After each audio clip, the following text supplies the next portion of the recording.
আসসালামু আলাইকুম সুপ্রিয় নবম শ্রেণীর শিক্ষার্থীবৃন্দ, তোমাদের সবাইকে আমাদের আজকের সাধারণ বিজ্ঞান ক্লাসে স্বাগতম জানাচ্ছি।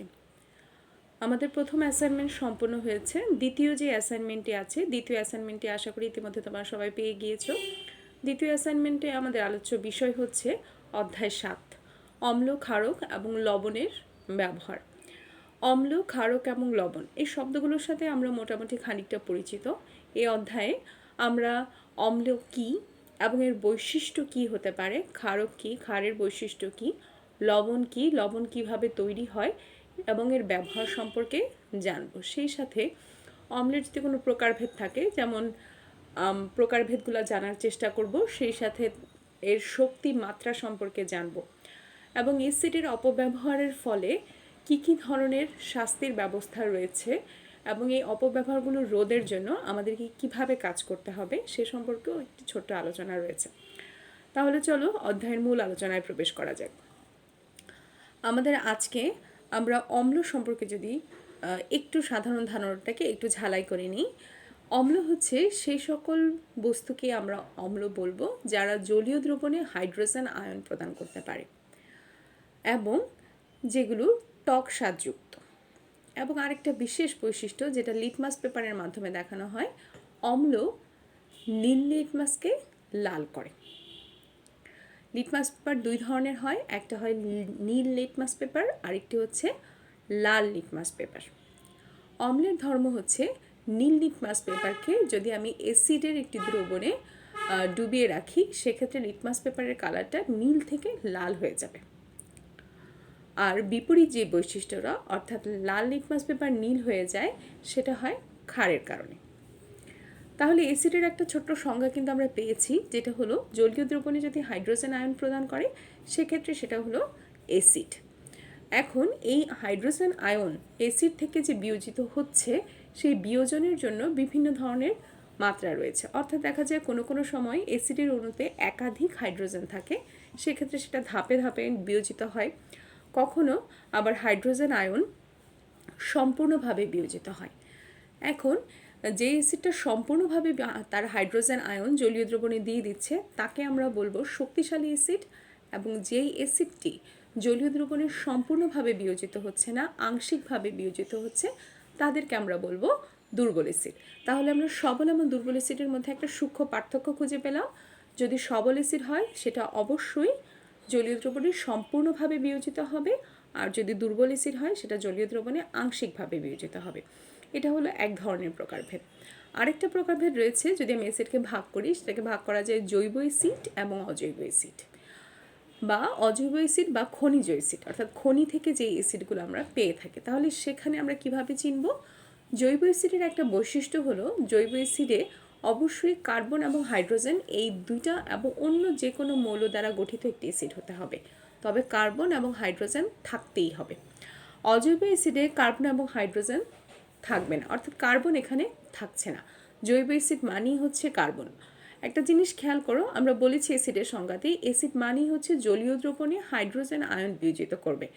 যদি হাইড্রোজেন আয়ন বিয়োজিত করতে হয় তাহলে অবশ্যই অ্যাসিডের অণুতে হাইড্রোজেন থাকতে হবে।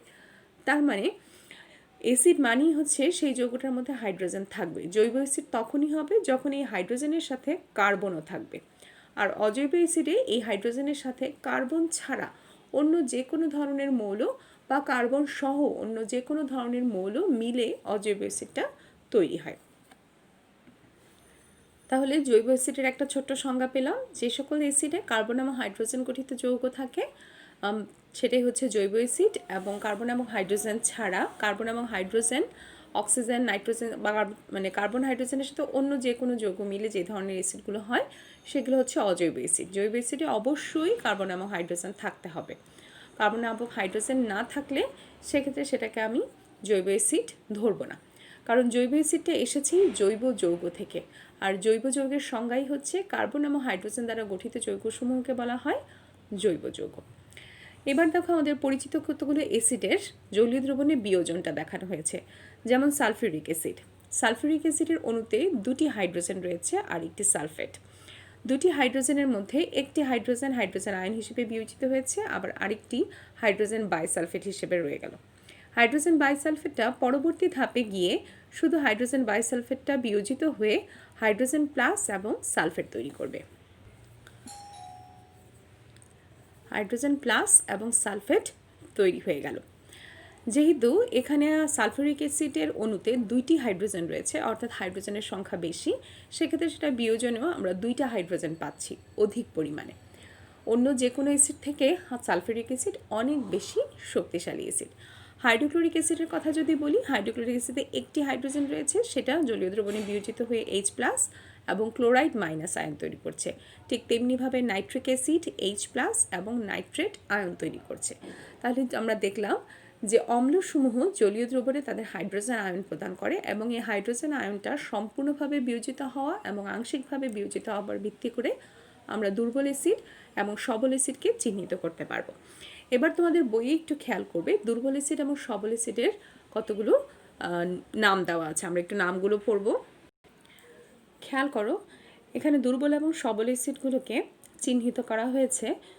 দুর্বল অ্যাসিডগুলোকে আমরা একদিকে রেখেছি আর শক্তিশালী অ্যাসিডগুলোকে এটি বিপজ্জনক চিহ্ন দিয়ে রাখা হয়েছে, যাতে এই অ্যাসিডগুলো সচরাচর মানুষের সংস্পর্শে না আসে।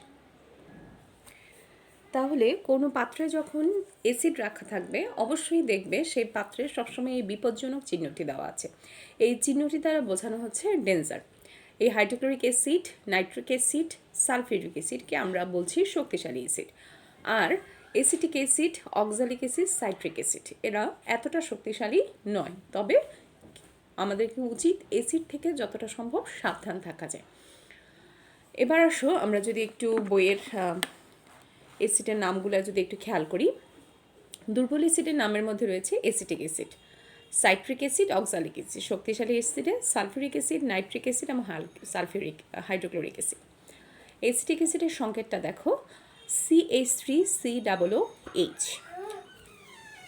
দুর্বল অ্যাসিডগুলোর আমরা বলেছি দুর্বল অ্যাসিড বা জৈব অ্যাসিড, এবং জৈব অ্যাসিডের সংজ্ঞায় বলেছি অ্যাসিড অবশ্যই কার্বন এবং হাইড্রোজেন থাকবে। খেয়াল করো, অ্যাসিটিক অ্যাসিডে কার্বন এবং হাইড্রোজেনের মিলিত যৌগ, সেই সাথে অক্সিজেনও রয়েছে। সাইট্রিক অ্যাসিড C6H8O7, কার্বন এবং হাইড্রোজেনের সাথে অক্সিজেনও রয়েছে। অক্সালিক অ্যাসিড HOOH, এটা হাইফেন দিয়ে COOH, অক্সালিক অ্যাসিড। এই তিনটা যৌগের ক্ষেত্রে খেয়াল করো, কার্বন এবং হাইড্রোজেন অবশ্যই আছে এবং সেই সাথে অক্সিজেন রয়েছে। শক্তিশালী অ্যাসিডে সালফিউরিক অ্যাসিড, এখানে যেহেতু অ্যাসিড অবশ্যই হাইড্রোজেন থাকবে, যেমন সালফিউরিক অ্যাসিডের সবচেয়ে বেশি শক্তিশালী, কারণ এর অণুতে 2টি করে হাইড্রোজেন রয়েছে। Nitric acid, hydrochloric acid. Sulphuric অ্যাসিডের মধ্যে হাইড্রোজেন ছাড়া এই যৌগগুলোতে কার্বন কিন্তু নেই। কার্বন নেই, যে যৌগগুলো আছে সেটা হচ্ছে সালফার এবং অক্সিজেন, নাইট্রোজেন, অক্সিজেন এবং ক্লোরিন। তাহলে আমরা কিভাবে দুর্বল অ্যাসিড এবং শক্তিশালী অ্যাসিড চিনব? জৈব এবং অজৈব অ্যাসিড এর মাধ্যমে। শক্তিশালী অ্যাসিড মানেই হচ্ছে অজৈব অ্যাসিড এবং দুর্বল অ্যাসিড মানেই হচ্ছে জৈব অ্যাসিড। তবে এছাড়াও কিছু অজৈব অ্যাসিড রয়েছে যারা কিনা অজৈব, কিন্তু তারা শক্তিশালী নয়, কিছুটা দুর্বল প্রকৃতি। তাহলে আমাদের এই সংকেতগুলো একটু মুখস্থ করতে হবে। প্রত্যেকটা অ্যাসিডের নাম এবং সেখানে কার্বন সংখ্যা, হাইড্রোজেন সংখ্যা, অক্সিজেন সংখ্যা কেমন রয়েছে সেই সংখ্যাটা আমাদেরকে জানতে হবে এবং সংকেতগুলো খুব সুন্দর করে লিখতে হবে। দেখো, প্রত্যেকটার প্রতীকের নিচে পরমাণুর সংখ্যাটা লেখা থাকছে। যেমন হাইড্রোজেনের নিচে 2 দেওয়া, হাইড্রোজেনের পাশে কখনোই দিবে না। সালফার এর কোনো পরমাণুর সংখ্যা নেই, একটি মাত্র পরমাণু, সালফার একা। অক্সিজেনের 4টা পরমাণু রয়েছে, অক্সিজেনের কোনায় দেওয়া হয়েছে 4। আমাদেরকে অবশ্যই প্রতীক এবং সংকেত কীভাবে লিখতে হয় সেই জিনিসটা খুব ভালোভাবে আয়ত্ত করতে হবে। এবার চলো প্রাত্যহিক জীবনে আমাদের অ্যাসিডের কী কী ব্যবহার রয়েছে এবং সেই সাথে আমরা কীভাবে অ্যাসিড থেকে সাবধান থাকতে পারি সেটা সম্পর্কে দেখি। প্রাত্যহিক জীবনে অ্যাসিডের ব্যবহারগুলো যদি আমরা দেখতে চাই, তাহলে প্রথমেই আসে আমরা একটা বিক্রিয়ার কথা প্রথমেই জেনে নিব, সেটা হলো প্রশমন বিক্রিয়া। প্রশমন বিক্রিয়া কাকে বলে? যে বিক্রিয়ায় অ্যাসিড এবং ক্ষারকের বিক্রিয়ার ফলে নিরপেক্ষ পদার্থ লবণ এবং পানি তৈরি হয়, সেটাই হলো প্রশমন বিক্রিয়া। প্রশমন বিক্রিয়ার ফলে যদি কোনো অ্যাসিড অনেক বেশি শক্তিশালী হয়, তার সাথে যদি শক্তিশালী ক্ষারক এসে বিক্রিয়া করে, সেক্ষেত্রে অ্যাসিড তার কার্যকারিতা হারাবে এবং সেই সাথে শক্তিশালী অ্যাসিড ক্ষারকের সাথে বিক্রিয়া করায় ক্ষারকও তার ক্ষারকত্বের যে বৈশিষ্ট্য আছে বা আমাদের শরীরে বা কোনো কাপড়ের বা কোনো কিছুর যে ক্ষতি করার প্রবণতাটা থাকতো, সেই প্রবণতাটা আর থাকবে না। নিরপেক্ষ পদার্থ লবণ তৈরি হবে। লবণের মধ্যে না সেটা অ্যাসিডিক হবে এবং না সেটা ক্ষারীয় হবে এবং সেই সাথে পানি তৈরি হয়ে যাচ্ছে। তাহলে অ্যাসিড এবং ক্ষারের বিক্রিয়ার যে বিক্রিয়া একটা বিশেষ নাম হচ্ছে প্রশমন বিক্রিয়া। এবং এই বিক্রিয়াটা খুবই গুরুত্বপূর্ণ এ কারণে, কারণ যখন কোথাও কোনো তুমি যদি কোনো ক্ষার ধরে ফেলো, হাত চুলকায় বা কোনো ধরনের সমস্যা হয়, সেক্ষেত্রে ওখানে যদি অ্যাসিড ঢালা হয় হাতে, তখন অ্যাসিড এবং ক্ষার বিক্রিয়া করে লবণ এবং পানি তৈরি করে ফেলবে এবং তোমার ত্বকের যে জ্বালা পোড়াটা আছে সেটা আর থাকবে না।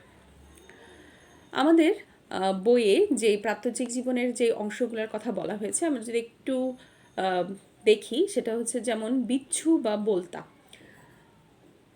দেখা যায় বাগানে এদের মানে এই পোকাগুলোর আক্রমণ মাঝে মাঝে হয় এবং এর ফলে মানুষও দেখা যায়, মানুষ কখনো বিচ্ছু কখনো হোল ফুটিয়ে দেয়, বোলতা কখনো হোল ফুটিয়ে দেয়। এই হোল ফোটালে শরীর প্রচণ্ড জ্বালা করে ওই জায়গাটা।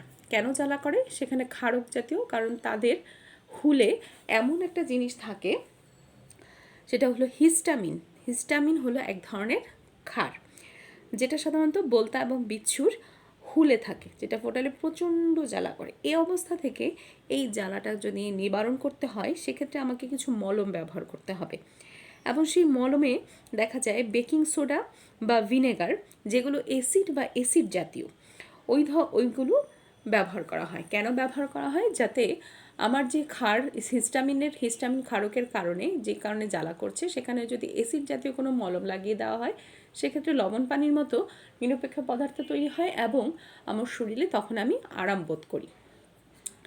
ঠিক তেমনিভাবে আমাদের প্রিয় কোমল পানীয়র কথা যদি বলি, কোমল পানীয়তে যে অ্যাসিডটা থাকে সেটা হচ্ছে কার্বনিক অ্যাসিড। কোমল পানীয় আমরা কখন খাই? যখন আমরা রিচ ফুড জাতীয় খাবার খেয়ে থাকি, তখন দেখা যায় আমরা কোমল পানীয় বা বোরহানি খাই। বোরহানিতে যেহেতু সেটা দুধ দিয়ে তৈরি, টক দই দিয়ে তৈরি, দুধের মধ্যে সবসময় মনে রাখবে দুধে যে অ্যাসিডটা থাকে সেই অ্যাসিডের নাম হচ্ছে ল্যাকটিক অ্যাসিড। আমাদের পাকস্থলীতে হাইড্রোক্লোরিক অ্যাসিড থাকে। আমরা যখনই কোনো খাবার খাই, পাকস্থলী তার নিজের গা থেকে হাইড্রোক্লোরিক অ্যাসিড নিঃসৃত করে সেই খাবারকে পরিপাকে সাহায্য করে। তো হাইড্রোক্লোরিক অ্যাসিড পরিপাকে যে সাহায্য করার প্রবণতা এবং পাকস্থলী থেকে যে হাইড্রোক্লোরিক অ্যাসিডটা নিঃসৃত হবে, সেটা অবশ্যই নির্দিষ্ট একটা পরিমাপ থাকে। কিন্তু যখন অতিরিক্ত খাবার হয়ে যায়, বদহজম হওয়ার সম্ভাবনা থাকে বা অতিরিক্ত রিচ ফুড খাওয়া হয়, তেল জাতীয় খাবার খাওয়া হয়, তখন আমাদের বদহজম হয়। বদহজম কেন হয়? কারণ পাকস্থলী গাত্র থেকে যে হাইড্রোক্লোরিক অ্যাসিডটা বের হয় এবং আমি যে পরিমাণ খাবার খেয়েছি সেটার মধ্যে সামঞ্জস্য থাকে না। তখন যেই নিঃসৃত হাইড্রোক্লোরিক অ্যাসিড কিছু খাবারকে পরিপাক করে এবং বাকি কিছু খাবারকে পরিপাক করতে পারে না। এই অবস্থায় যদি কোমল পানীয় খাওয়া হয়, বোরহানি খাওয়া হয়, সেক্ষেত্রে আমি কিন্তু ইনডাইরেক্টলি আরও কিছু অ্যাসিড শরীরে দিচ্ছি, পাকস্থলীতে দিচ্ছি। যেমন কোমল পানীয় মানেই হচ্ছে কার্বনিক অ্যাসিড, যদিও সেটা দুর্বল অ্যাসিড। বোরহানি সেটা থাকে ল্যাকটিক অ্যাসিড থাকে, এটাও একটা জৈব অ্যাসিড, দুর্বল অ্যাসিড। এবং এই অ্যাসিডগুলো গিয়ে আমার পাকস্থলী হাইড্রোক্লোরিক অ্যাসিড এবং এই অ্যাসিডগুলো যাওয়ার ফলে আমার খাবারটা দ্রুত পরিপাক হয়ে যায়। এ কারণে রিচ ফুড খাওয়ার পরে আমরা কোমল পানীয় খাই, কারণ হজমের সাহায্য হওয়ার জন্য। এবার যদি ফলের কথা বলি, আমরা জানি যে বিভিন্ন ধরনের ফলে বিভিন্ন ধরনের অ্যাসিড থাকে এবং ফলে যে অ্যাসিডগুলো পাচ্ছি সেগুলো হচ্ছে জৈব অ্যাসিড। আমাদের কিছু কিছু অ্যাসিড আছে যে অ্যাসিডগুলো রোগ প্রতিরোধ করে, যেমন ভিটামিন সি বা অ্যাসকরবিক অ্যাসিড।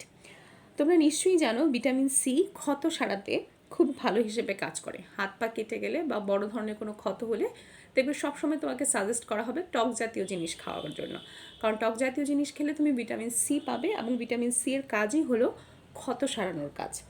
এবং সেই সাথে এটাও মনে রাখবে ভিটামিন সি এর অভাবে আমাদের যে রোগটা হয় সেটা হলো স্কারবি। এবার আসো বিস্কুট, কেক, পাউরুটি নিয়ে যদি কথা বলি। বিস্কুট, কেক, পাউরুটি নিয়ে কথা বলতে গেলে আমাদেরকে অবশ্যই এখানে খেয়াল করব বেকিং পাউডার বা বেকিং সোডা ব্যবহার করা হয় এবং বেকিং সোডাটা ভেঙে গিয়ে কার্বন ডাইঅক্সাইড উৎপন্ন করে। আমরা জানি কার্বন ডাইঅক্সাইড হলো একটি গ্যাস।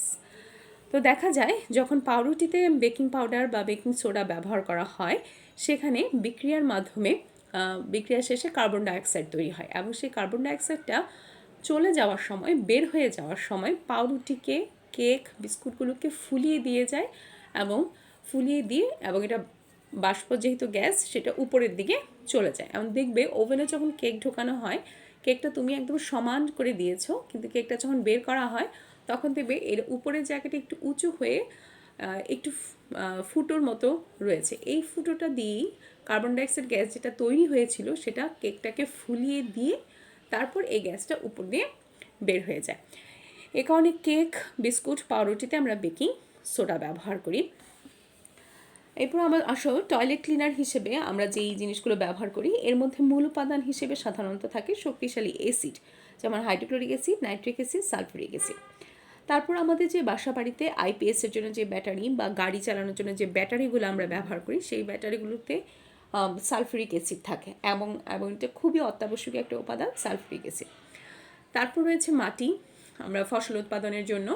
তো মাটি কখনো অম্লীয় হতে পারে, ক্ষারীয় হতে পারে, কিন্তু ফসল উৎপাদনের জন্য অবশ্যই এর নির্দিষ্ট একটা অম্লত্ব এবং ক্ষারকত্বের একটা নির্দিষ্ট মাত্রা থাকবে। তো দেখা যায় ফসল উৎপাদনের জন্য যদি মাটি বেশি অম্লীয় হয়ে যায়, তখন আমাকে সার হিসেবে ক্ষারীয় সার ব্যবহার করতে হয়, যেমন ammonium nitrate, ammonium sulphate, ammonium phosphate. আবার সার কারখানাগুলোতে নাইট্রিক অ্যাসিড, সালফিউরিক অ্যাসিড এবং ফসফরিক অ্যাসিড দিয়ে ব্যবহার করা হয়। তাহলে সারের যে ব্যবহারটা রয়েছে সেটা যদি আমরা দেখি, যে মাটির অম্লত্ব বা ক্ষারত্ব আমাকে অবশ্যই জেনে নিতে হবে এবং সেই হিসাবে আমাকে সার ব্যবহার করতে হবে। আমি যদি শুধু অম্লীয় কোনো মাটিতে যদি আমি সার হিসেবে অম্লীয় কোনো সার ব্যবহার করতে থাকি, সেক্ষেত্রে কিন্তু সেখানে আমার ফসল উৎপাদন হবে না। তাহলে ফসল উৎপাদনের আগে প্রথম কাজটা হলো মাটির অম্লত্ব এবং ক্ষারকত্ব নির্ণয় করা, এবং এটা নিয়ে আমাদের বইয়ে একটা ছোট্ট পরীক্ষণ আছে, আমরা পরীক্ষণটাও পড়ব। এরপরে আসা যায় প্রাকৃতিক জীবন, আমাদের যেই প্রাত্যহিক জীবনে, সেখানে যে শক্তিশালী অ্যাসিডগুলো রয়েছে, আমরা যেগুলোর নাম পড়লাম, sulphuric acid, nitric acid, hydrochloric acid, এগুলো যেমন আমাদের জীবনে অনেক প্রয়োজনীয়, সেই সাথে আমাদের জিনিসপত্রেরও কিন্তু অনেক ক্ষতি করে থাকে। নিত্য ব্যবহার্য বিভিন্ন জিনিস এর ক্ষতি হয়ে থাকে এই অ্যাসিডের সংস্পর্শে আসলে। কাপড়ে লাগলে সেটা পুড়ে যেতে পারে, ছিদ্র হয়ে যেতে পারে। ধাতব পদার্থ অ্যাসিডের সংস্পর্শে আসলে সেটা ক্ষয় হয়ে যেতে পারে। অ্যাসিডের ব্যবহারে আমাদেরকে খুবই সাবধান হতে হবে, কারণ গায়ে যদি অ্যাসিড পড়ে সেখানে প্রচুর পরিমাণে পানি দিয়ে জায়গাটা ধুয়ে ফেলতে হবে। অ্যাসিডের অপব্যবহার এবং সামাজিক প্রভাব নিয়ে যদি আমরা একটু কথা বলি, যেটাকে সাধারণত বলা হয় অ্যাসিড সন্ত্রাস। অর্থাৎ অ্যাসিডের ভালো দিকও রয়েছে এবং খারাপ দিক বলতে সেটাই, যখন ব্যবহারের জায়গায় আমরা যদি সেটাকে ঠিকভাবে ব্যবহার না করি, অপব্যবহার করি, সেটাই হলো অ্যাসিডের অপব্যবহার। অ্যাসিড ছুঁড়ে মারার ফলে মানুষের শরীর সম্পূর্ণ ঝলসে যেতে পারে। মুখমণ্ডলে ছুঁলে সেটা বিকৃত আকার ধারণ করে। এ কারণে যারা অ্যাসিড সন্ত্রাসের শিকার হন, তারা দেখা যায় বিকৃত চেহারা নিয়ে জনসম্মুখে আসতে চায় না এবং নিজেই হয়তো আত্মহত্যার পথ বেছে নেয়। আমাদের দেশে অনেক সময় আমরা খবর পত্রিকায় দেখতে পারি যে স্কুল কলেজের ছাত্রছাত্রী গৃহবধূ অ্যাসিড সন্ত্রাসের কারণে অ্যাসিড সন্ত্রাসের শিকার হচ্ছে, এবং তাদের যে সম্ভাবনাময় এবং উজ্জ্বল যে ভবিষ্যৎটা ছিল, সেটাও আস্তে আস্তে নষ্ট হয়ে আসছে। এর ব্যাপারে আমাদের সবাইকে যার যার অবস্থান থেকে সচেতন থাকতে হবে। অবশ্যই দোকানপাটে সেই ক্ষতিকর অ্যাসিডগুলো যাতে ব্যবহার করা না হয় বা সাধারণ মানুষের নাগালে যাতে না থাকে, কেউ যাতে চাইলেই অ্যাসিড কিনতে না পারে। সেই সাথে অ্যাসিড যদি ছোড়া হয়, তাহলে এর যেই আইন রয়েছে, সেই আইন নিয়ে যদি আমরা একটু কথা বলি, অ্যাসিড ছোড়া হচ্ছে একটা মারাত্মক অপরাধ। বাংলাদেশ নারী ও শিশু নির্যাতন আইন 1995 অনুযায়ী অ্যাসিড ছোড়ার শাস্তি ছিল যাবজ্জীবন কারাদণ্ড থেকে মৃত্যুদণ্ড পর্যন্ত হতে পারে। যে অ্যাসিড ছুড়ছে সে একদিকে যেমন তার অন্যের জীবন নষ্ট করে দিচ্ছে এবং অন্যদিকে নিজেও কঠোর শাস্তির দিকে হাত থেকে বাঁচতে পারছে না। একসাথে অনেকগুলো জীবন, অনেকগুলো পরিবার নষ্ট হয়ে যাচ্ছে। আমাদেরকে এই অ্যাসিড সন্ত্রাস রোখার জন্য পরিবারের সবাইকেই বোঝাতে হবে যে অ্যাসিডের ব্যবহার কী এবং কিভাবে অ্যাসিডের অপব্যবহার হয়। জীবনের বাকিটা সময় দেখা যায় যারা অ্যাসিড সন্ত্রাসের সাথে জড়িত, তারা বাকিটা সময় জেলখানার বন্দি জীবনে অ্যাসিড ছোড়ার ভয়াবহতার কারণে তারা বন্দি জীবন পার করে এবং যাবজ্জীবন কারাদণ্ডে দণ্ডিত হয়। যারা সাধারণ মানুষের কাছে খুব সহজেই অ্যাসিড বিক্রি করে তাদেরকেও যথেষ্ট সতর্ক হতে হবে এবং শাস্তির বিধান রাখতে হবে। একই সাথে কেউ অ্যাসিড দিয়ে আক্রান্ত হলে তাকে কিভাবে প্রতিরক্ষা করতে হবে সেই ব্যাপারটা তোমাদেরকে জানতে হবে, কারণ অ্যাসিড যদি ছোড়া হয় সেখানে প্রচুর পরিমাণে পানি ঢালতে হবে, তাহলে অ্যাসিডের তীব্রতাটা কিছুটা হলেও কমবে। ধন্যবাদ সবাইকে আজকের ক্লাসের সাথে থাকার জন্য। পরবর্তী ক্লাসে আমরা এই অধ্যায়ের বাকি অংশগুলো নিয়ে কথা বলবো। আসসালামু আলাইকুম।